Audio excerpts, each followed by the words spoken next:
living organisms, and this is what makes us alive. Just remember, this is the study of living organisms, and even at the atomic level, everything about us is always busy towards maintaining this word homeostasis, and I hope you know what this means.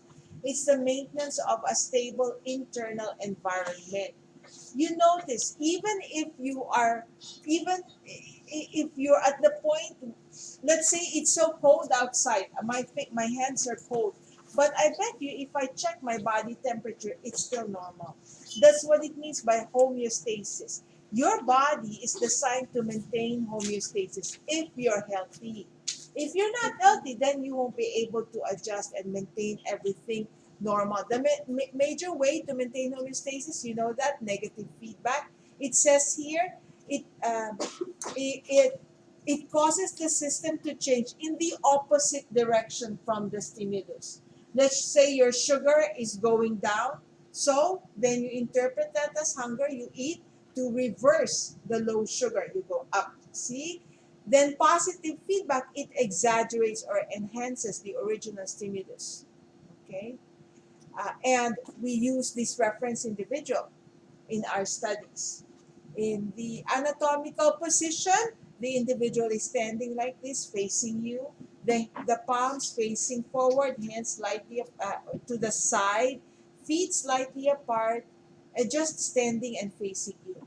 You should know these body terms, the regional terms. I hope you know now what you mean by phalanges, where's your gluteal region. In the past, it will either be pictures or maybe I'll say the umbilical region is anterior or superior to the inguinal region. So if you don't know your directionals or your regional terms, you'll be in trouble. Okay? And take advantage of the finals review that I will give to you on Canvas. Maybe that will help. Some people like it, some people don't. Then directional terms, of course, you need to remember this one. So proximal, remember that proximal and distal only applies to your upper and lower limbs. Remember superficial and deep. Some students make a mistake, they forget these directional terms.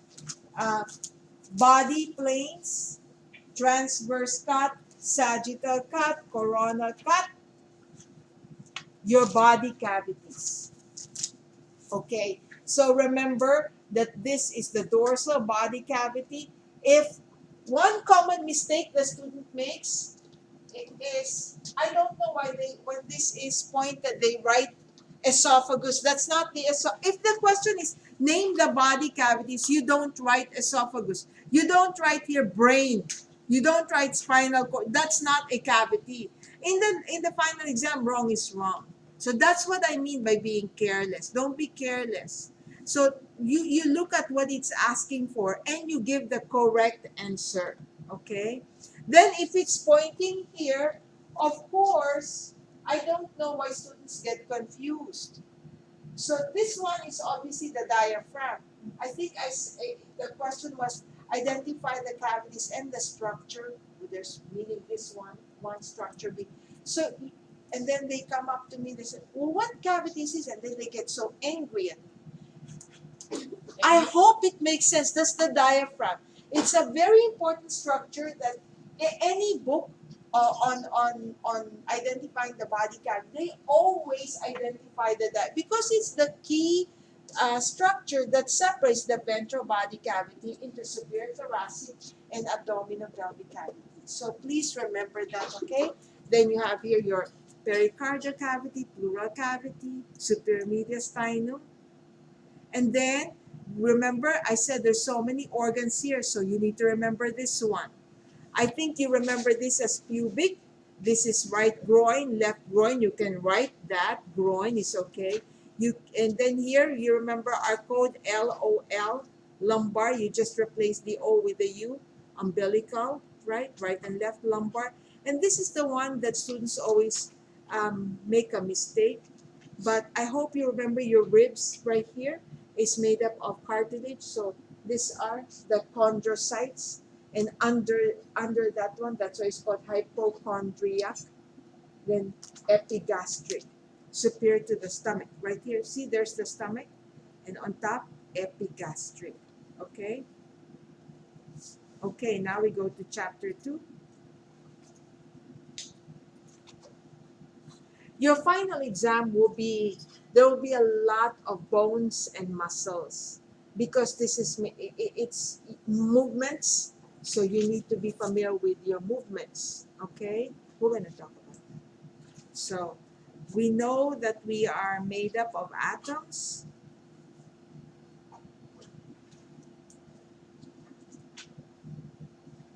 And the study of atoms involves chemistry. So we have a little bit of chemistry, uh, which is necessary for studying A and P, okay? Because all of these are called chemicals, and these are the atoms.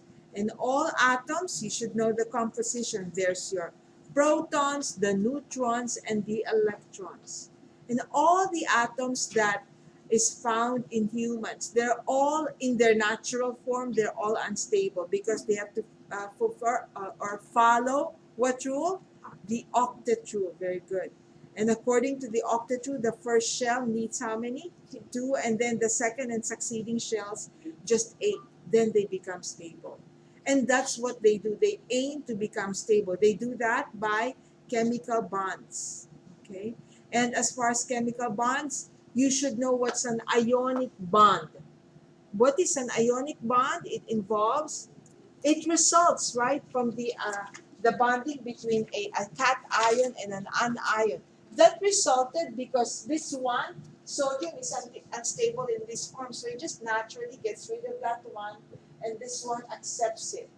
That's how they become stable. This is stable, this is stable, but then they have opposite charges, so they combine ionic bond. Okay, so this is how they exist. They can't exist in their natural form. So that's one bond.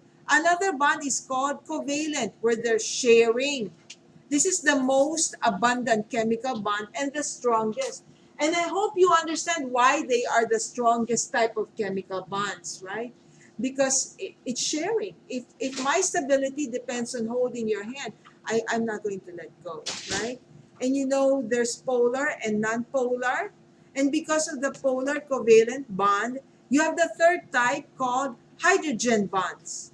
Hydrogen bonds are weak forces. They're not actual bonds in the sense that they don't form new compounds. They just lend to the strength or the stability of the compound. That's why you can walk on, not you, but insects can walk on water, right? The surface tension. Okay, so uh, that's why our life is, everything we do, it's geared towards making bonds, breaking bonds. You make bonds, you break bonds. That's called metabolism. So because they don't exist as atoms, we look at then our composition in terms of the compounds that we're made of. They're called organic and inorganic compounds. So you should know the difference between the two. The inorganic compounds are very simple. These inorganic compounds are in their simple form. They don't decompose, whereas the organic compounds, they decompose over time. So that's why I say if you want to remember which one is organic and which one is inorganic, you go to the organic produce and you know that they get spoiled after a while. So I hope you remember the difference between that. Let's look at water. You should know the function of water. It's the most abundant inorganic compound in the body. Okay? And what is the function of water? It stabilizes body temperature, protection, ideal solvent. The reason it's good for stabilizing body temperature is because the heat, when you're boiling water, you have to break the hydrogen bonds first before the individual bonds between H and O gets broken and it starts evaporating. That's why it's, when you have a fever, they tell you to drink water or hydrate yourself. Okay, then you have your acids and bases. So here you should know which one is an acid, which one is a base. And you've studied a few salts. You saw how important your sodium, chloride, potassium, calcium, even in nerve conduction. You know how they also are important in muscle physiology. You will see them more when we take up Bio 242. Okay? Acids, they're generally a byproduct of metabolism, like lactic acid or carbonic acid from metabolism also. Bases, you intake them, so they're always present in the body. How about your oxygen? You know that this is very important to life. You know that the oxygen is the terminal electron acceptor in the mitochondria. And you know that what's the function of the mitochondria? It is for Power. Energy. yes, the energy. So if the mitochondria is the one that gives you energy, and the mitochondria requires oxygen, so if you have no oxygen, how can you survive? You'll die because metabolism requires energy. Carbon dioxide is a common waste product. Okay. Now we go to the organic compounds. So here they are. Carbohydrates, you should know they're called polysaccharides. Lipids for the fats. Proteins are called polypeptides.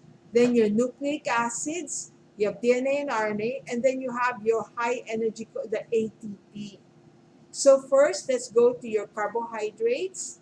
You know that it's made up of C, H, and O, 2:1 ratio.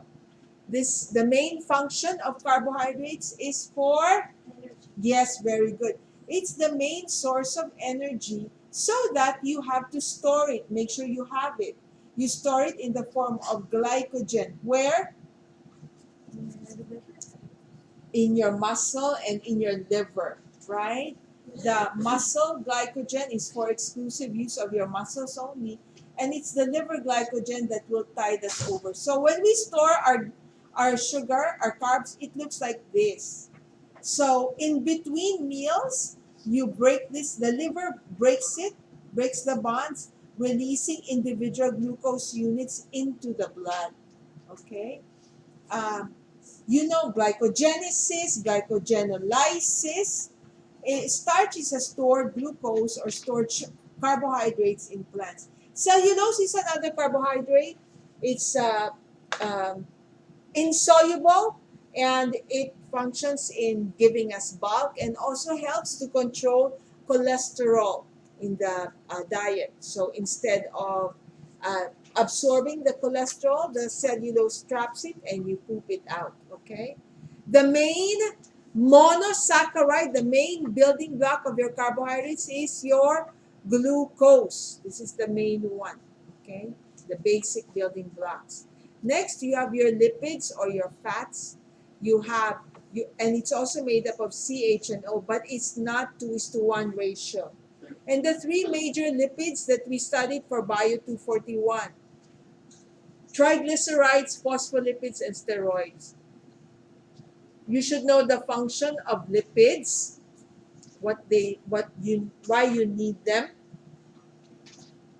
The triglycerides, this is the most abundant fat in the body.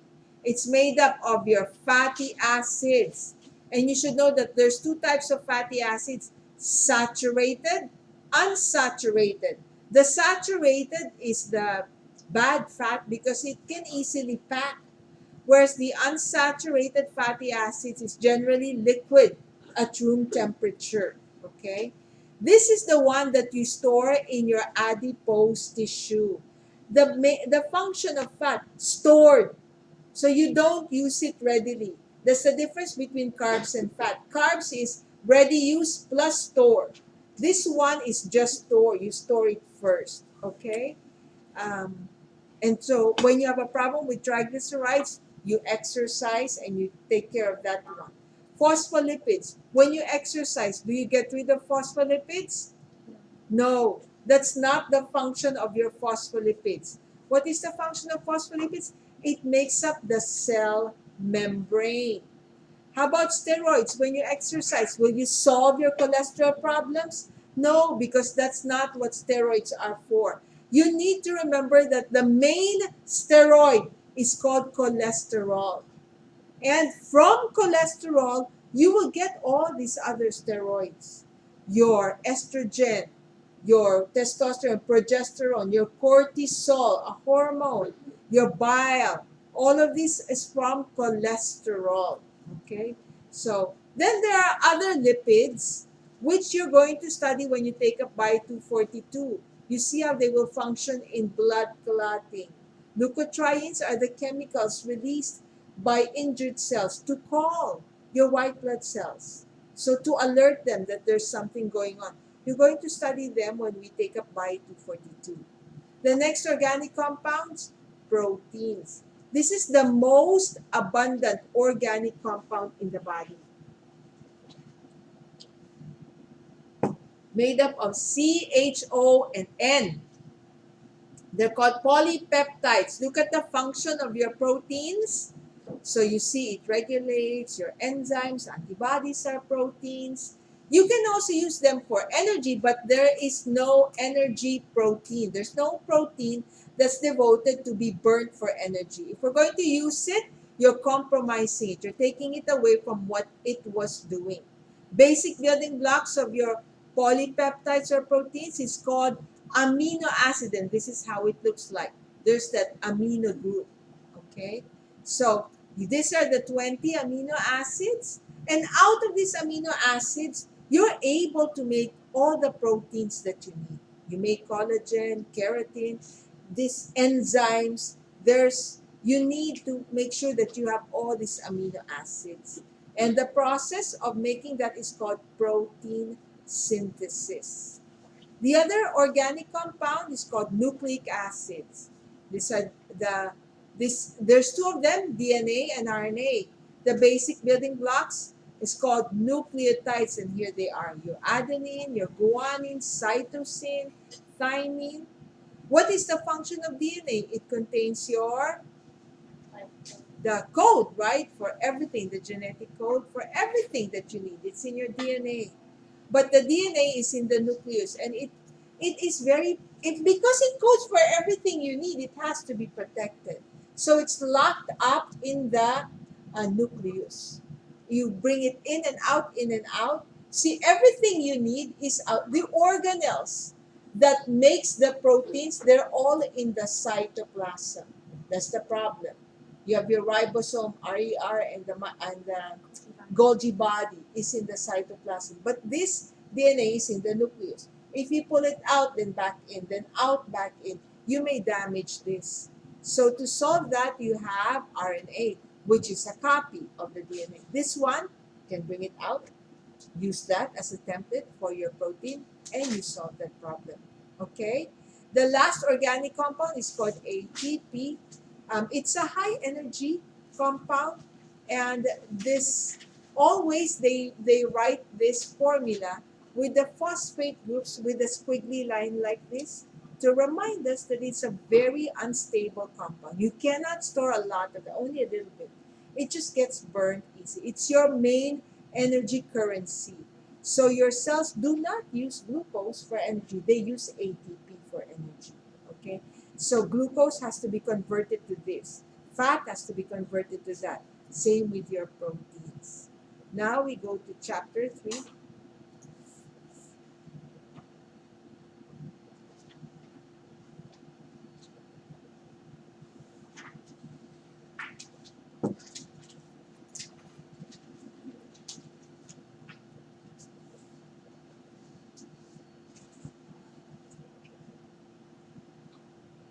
The cell. The study of cells is called? Histology. No, cytology. Histology is the study of tissues. Yes. Okay. So this is the smallest unit of life. I know you know now that there's two basic classes of cells. Sex cells, which are only your sperm and the eggs. And somatic cells is everything else. So they come in different shapes and sizes, but all of them will generally have the three main parts: nucleus, cytoplasm, and cell membrane. So what is the function of the cell membrane? It's phospholipid bilayer, maintains boundaries. So that's why you need to know intracellular, extracellular. There's a difference in concentration. Don't forget, inside the cell, what's the charge? Positive or negative? Negative. And outside, it's positive. There's a predominance of sodium ions outside and potassium inside. Proteins are more abundant inside too. Okay? So because there's a difference and there's a barrier, the phospholipid bilayer forms a barrier, substances move in and out. You should know diffusion, which is the movement of solutes, meaning substances only. And then if you talk about water movement, that term is osmosis. Because water moves, you need to remember this one, isotonic, hypotonic, hypertonic, which you're going to encounter again when you take up chapter 26 with Bio 242. It's very important to know that water moves. And it's very important to know that we need normal shaped cells all the time so they can do their job. Okay? Other movements, active transport, you have endocytosis going in, exocytosis moving out. And a form of endo is your phagocytosis when the cells eat. Okay? Pinocytosis, drinking. Then we go to the cytoplasm, which is made up of the cytosol, which is the gel-like substance that holds all these organelles in place. So here's a nice cell. This part right here, the yellow part, that's the cytosol. So when substances enter the cell, like your glucose, your vitamins, whatever, they land in the cytosol first. Okay? Then we look at these organelles. What's the function of the mitochondria? Energy currents for energy, the powerhouse of the cell. There will be no picture, but you need to remember the functions. Maybe there'll be a true or false. The mitochondria is an organelle. Maybe the mitochondria is an extracellular organelle for the conversion of nutrients to ATP. You just read it and you write true. It is intracellular. Okay? So that's what I mean by being careless. You need to read very well. Okay? Maybe there's a word that makes it wrong. What's the function of the lysosome? Yes, very good. That's your trash can. Very good. It breaks down substances. Okay? The centrioles is for Dividing. cell division. Very good. Centrioles to add, to divide. How do you try to remember? Centrioles, cell division. Anyway, what are the cells that don't have centrioles? So they don't divide anymore? Muscle cells, nerve cells, Red blood blood cells. And nerve cells. Very good. And then you have your cilia, flagella, those are extensions of the cell. Now, you have this microvilli, you have villus. This, you see, it's folds of the cell membrane. This is different. You will see this in your GI, and the purpose of this one is to increase surface area. Very good, increase surface area. So they're not extensions, which is your cilia, and you know the difference between cilia and flagella, right? Then you have the filaments. This is your cytoskeleton. What is the function of your RER, your ribosomes, and your Golgi body? That is for, yes, very good, for protein synthesis. And then the smooth endoplasmic reticulum is for detoxification, remember? For lipid synthesis and carbohydrate synthesis. So just review, in general, the functions of these different, the magic words. And then once the cell is formed, three things can happen. It can die. Apoptosis versus necrosis, know the difference. Or it can just stay alive without dividing. If it stays alive, it's in interphase. What's going on in interphase? Metabolism, protein synthesis going on here. Endocytosis, whatever is going, it's just not dividing.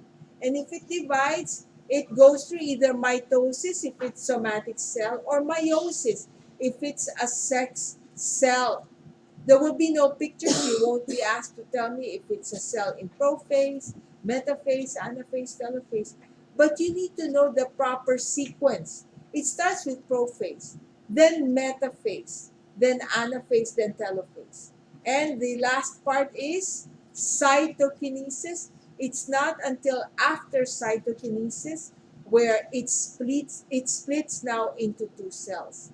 Mitosis, two cells. Meiosis, you see you have four cells will be produced. Okay?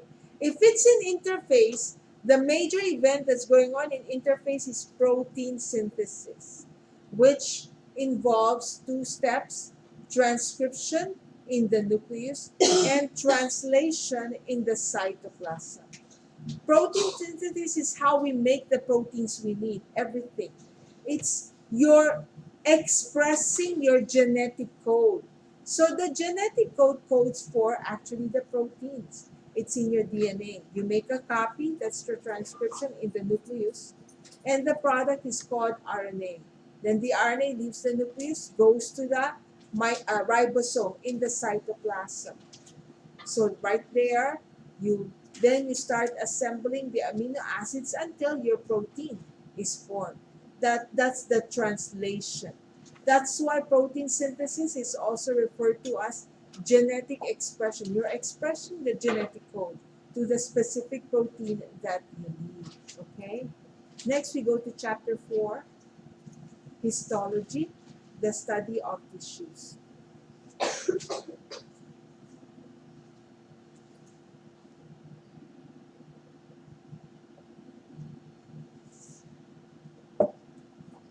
So, don't forget, histology, different from cytology.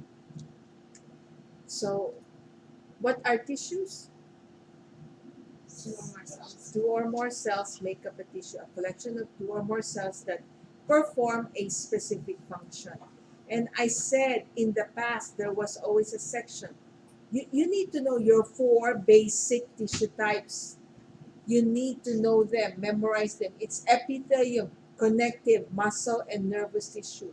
If I ask you, what is the basic tissue type of your humerus? If you wrote bone, that's wrong.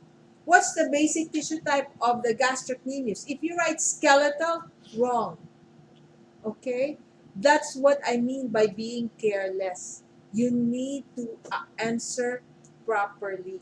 So the answer should be epithelium, connective, muscle, and nervous tissue. Okay? So epithelium, what does epithelium do? It lines, it provides covering, it secretes, right? So as long as it has something to do with secretion, the glands are epithelium. If there's an exposed surface, it's epithelium. You will not be asked to give me the characteristics of epithelium.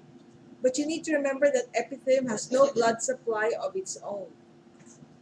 And you know that. That's why it constantly sheds. There's constant wear and tear. Okay? You need to know the difference between a simple epithelium and a stratified epithelium. You're not going to be asked to give me the basic tissue type or what is the epithelium in your GI, in your stomach, simple colon. You're not going to be asked that. But you need to know the difference. What is a simple epithelium? What is stratified epithelium? And you know the difference now, right? Pseudostratified is how many layers? Just one. Then this one, you can tell squamous is flat, cuboidal is like a cube, and columnar is spherical, like a column. Okay. Then we go to, as far as the glands are concerned, I hope you remember sudoriferous glands, which make sweat. That's a merocrine gland. And then sebaceous glands, which make oil. Very good. A lot of students always mix the two. I ask them, sudoriferous glands make what? They write oil. No, sudoriferous gland is your sweat. I think how I try to remember odor, sudoriferous, odor. So you sweat gives you stinky odor. Okay? Then connective tissue, this is the most abundant basic tissue type. Connect, connect, connect. It binds, it supports. So it's made up of cells, your fibers, and the three fibers, elastic, collagen, reticular fiber, right? If you injure elastic fiber, you will have stretch marks or wrinkles. If you injure collagen, you will have sagging of your skin. Okay? So the cells of connective tissue, you please remember the mesenchymal cells. Those are stem cells. I know you know if you say adipocyte, you know what that is. You know what's a macrophage. Oh, we're going to study that more when we take a bite to 42. But fibroblast makes your fibers. Okay. So review the different tissues, the different types of connective tissue. Just what are they? Your osseous connective tissue, your cartilage, your adipose tissue, reticular connective tissue. Okay? Next, you have your muscle. You need to know the three types of muscle, of course, and how to differentiate the three histologically and according to function and according to location. And then the last tissue type is your nervous tissue. And the two cells that make up your nervous tissue, the nerve cells, your neurons, and your neuroglia, which are the supporting cells. So what does the nervous tissue do? You should know the function of your nervous tissue. Okay? Now we go to chapter 5, which is your integumentary system.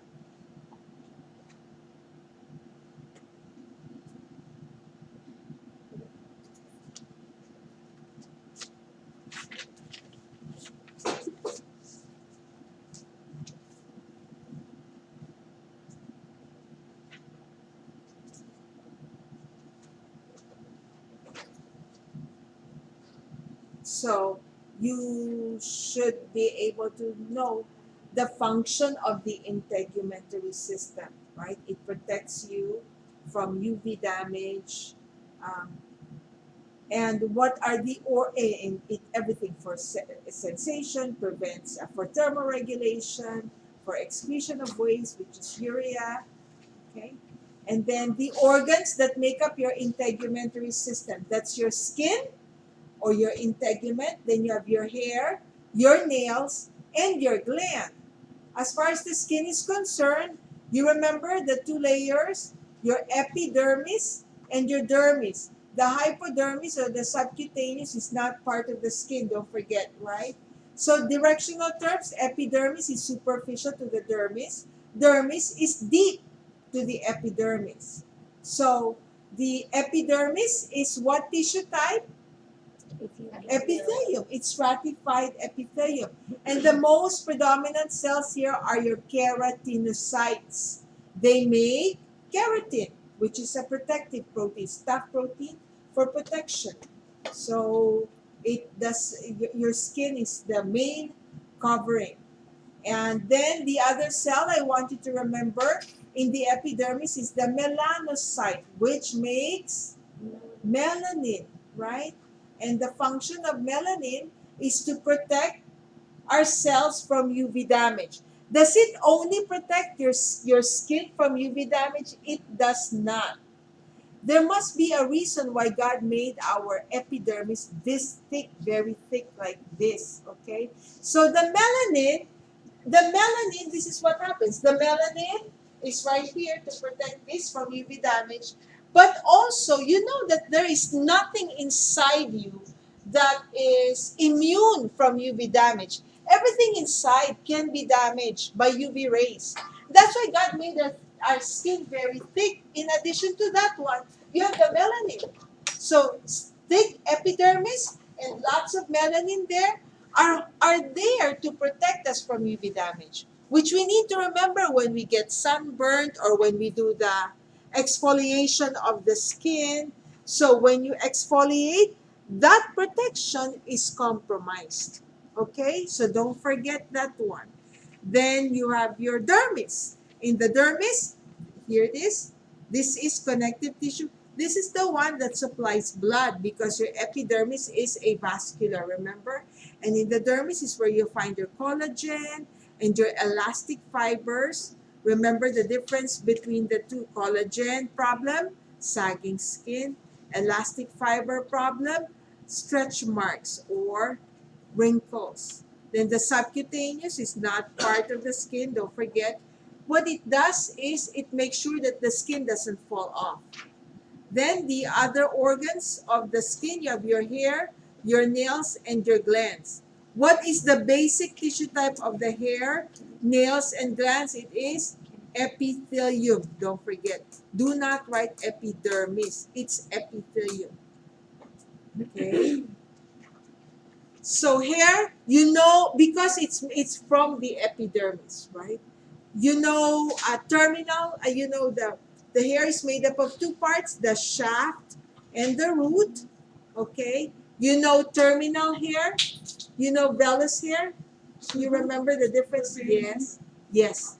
And then what is that first hair in babies? It's called lanugo. Remember that one, lanugo? Okay? Then you have your glands. The glands are also epidermis, sorry, epithelium.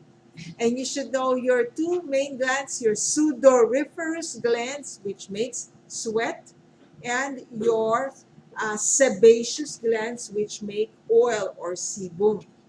Then your nails, also epithelium. Okay? Nails help you hold on to things and grab things. Next, we go to chapter 6, your bones, skeletal system.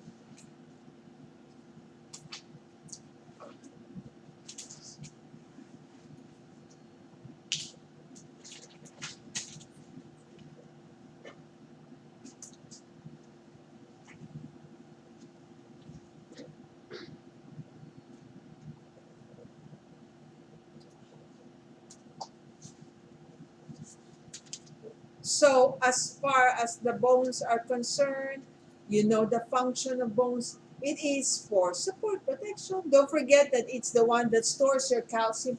It's your bank for calcium. And you know that there's two agents, two hormones that make a deposit or a withdrawal. So your two agents there, parathyroid withdraws, calcitonin deposits calcium to your bone. Okay?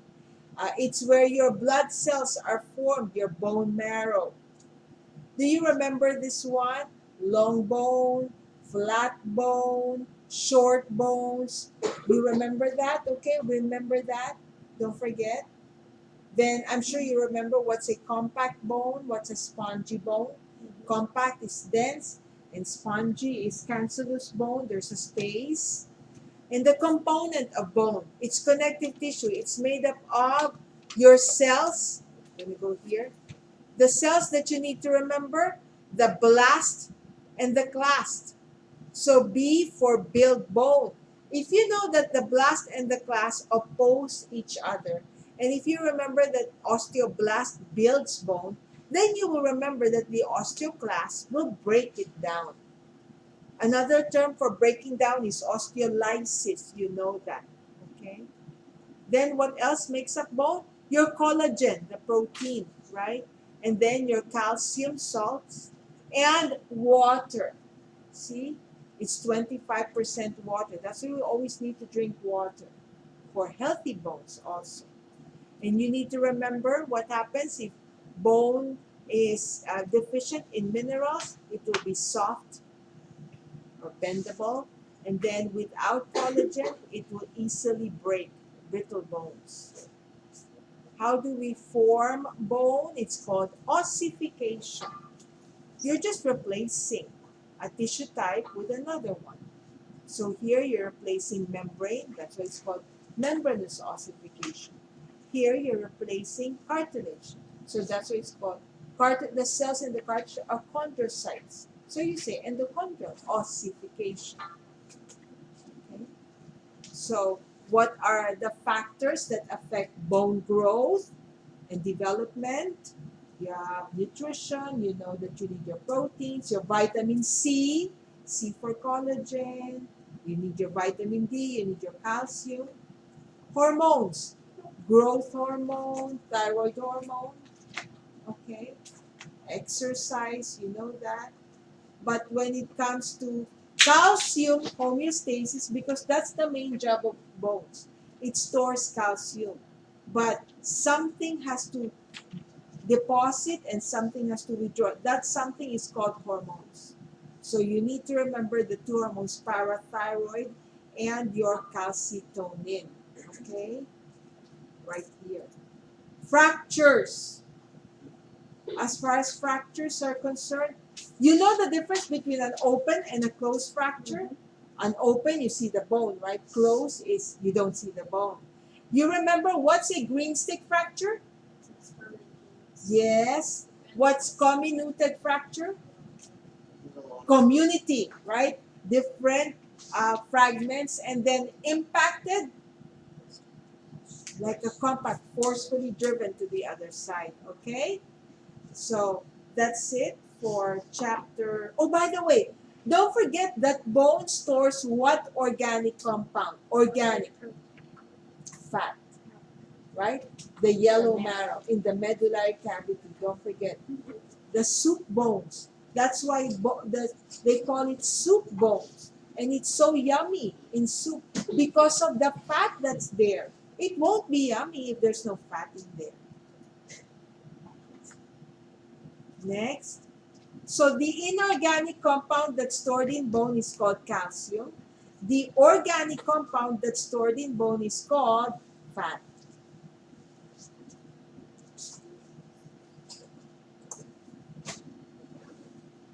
Then here's our chapter 7, the bones of the skeleton.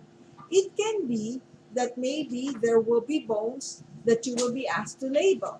It can also be that I will just ask you. Maybe I'll say the um, humerus is a bone of the appendicular skeleton. You should know.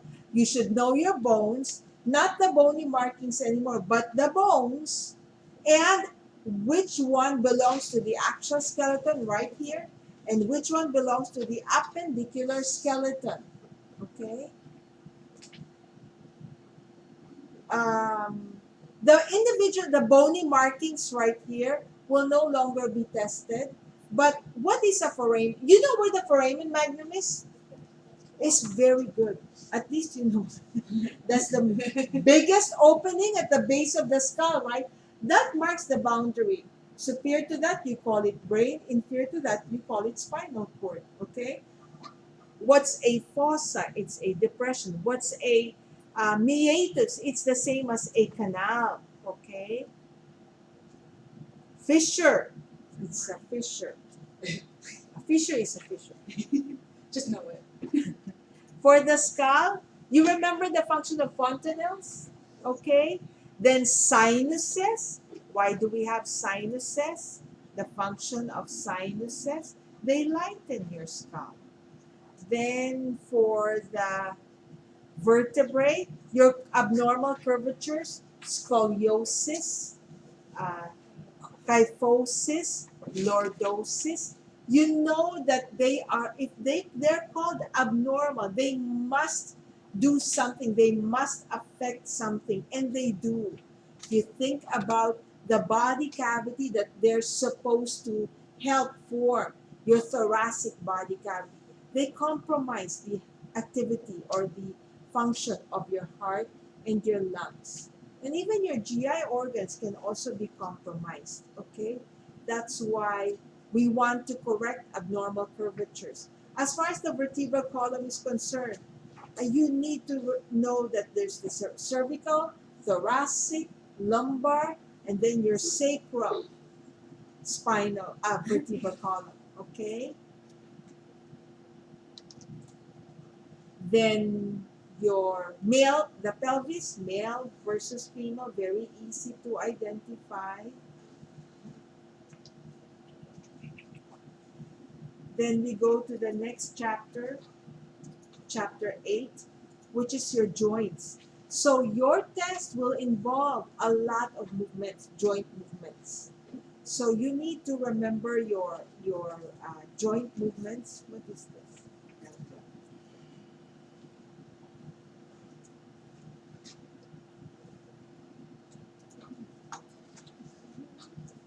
Do you remember the difference between synarthrosis, amphiarthrosis, diarthrosis? Yes. Okay, syn is immovable, amphi is lightly movable, diarthrosis is freely movable. Then you need to know these movements.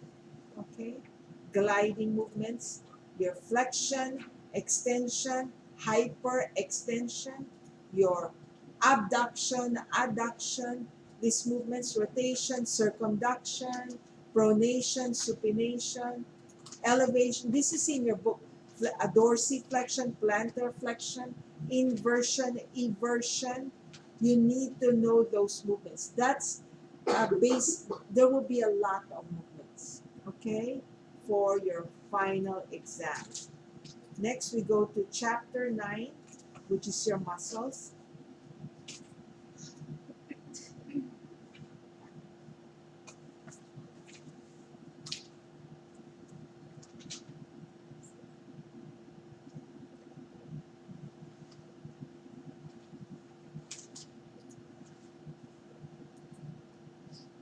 So as far as muscles are concerned, we need to remember the you need to know the difference between skeletal, cardiac, and smooth muscle, of course. Location, um, histologically, what you see under the microscope, nerve innervation, the function of muscle. It produces movements, it generates heat. And as far as the properties, I know it's easy to remember contractility, but you need to remember the elasticity property of muscle. I think to remind us that muscle has elastic fibers, hopefully that will encourage us to stop smoking or don't even start it. You notice that some people who smoke after a while, they will complain of fibromyalgia or muscle aches. And that can be because the cigarette smoke has damaged the elastic fibers here already. Okay? So don't even try to smoke. Now we look at the anatomy. So you remember actin and myosin. These are the contractile proteins. The actin slides over the myosin. You need to remember those two proteins. The basic functional unit of muscle is called sarcomere. So here, uh, just remember what muscle, the ingredients, the organelles that you typically see in muscle. Sarcoplasmic reticulum, you need to remember it stores calcium, which is the key for muscle to contract, right? But the sarcoplasmic reticulum requires nerve innervation to release its calcium. Here is a typical sarcomere. There's your myosin, your thick filament, and there's your actin, the thin filament, that slides towards the center. You will no longer be asked what happens to the A band, the I band. You won't be. But you need to know excitation, contraction, coupling. What does that mean? Sliding filament mechanism. Okay? So just review this one, the step by step on what happens, how does muscle contract. Remember, this was tested in your lecture test. I think it will be a very nice way to review muscle physiology. Okay? Remember that muscle contraction is active, but muscle relaxation is passive. What leads to muscle relaxation is active means nerve was necessary. You need to stimulate the muscle so it will contract. But for it to relax, you just, the antagonistic muscles are the ones. Then you have the elastic fibers, and the gravity helps in muscle relaxation. Then muscle metabolism, we need ATP for muscle to contract. So just review, how do you get your ATP? Okay. Oxygen debt, what do we mean by oxygen debt? Isotonic, isometric contraction. Agonist, antagonist, synergist. Hypertrophy, atrophy, hyperplasia. Then the smooth muscle, cardiac muscle, just know the difference between the three. Okay? As far as this chapter 10, the individual muscles. What page is that? There is a page in your book that shows you all the muscles. There's a picture. What page is that? The picture of the individual with the muscles? Yes, what page? 328 and 320. 329. So I want you to remember your muscles. You're going to have your lab exam anyway. So you need to know your muscles. You won't be asked what's the origin, what's the insertion. But maybe if I say, you're supposed to give an injection to the deltoid muscle. If you don't know where that is, you're in trouble. So sometimes in past comprehensive exams, there will be a picture like that you'll be asked to label. Or maybe I'll just talk about a muscle and you tell me where it is. It's the same with your skeleton. Either a picture or you will see the words of the bones. So you should know in your head where it is. Okay? So maybe I'll say contraction of the triceps will involve what bones? So you need to know the humerus and the radius ulna. You know what I mean? Okay? So that's how I want you to study. So to keep your eyes open, the levator palpebrae superioris. So you need to know the muscles in that picture for lab exam and for final exam. Again, final exam is big on bones and muscle movements. Okay, that's the bulk of Bio 241. Let's have a break, then we go to chapter 11. And then after our brief review, you want to devote most of the rest of that period to your cats in your brains, eyes, and ears.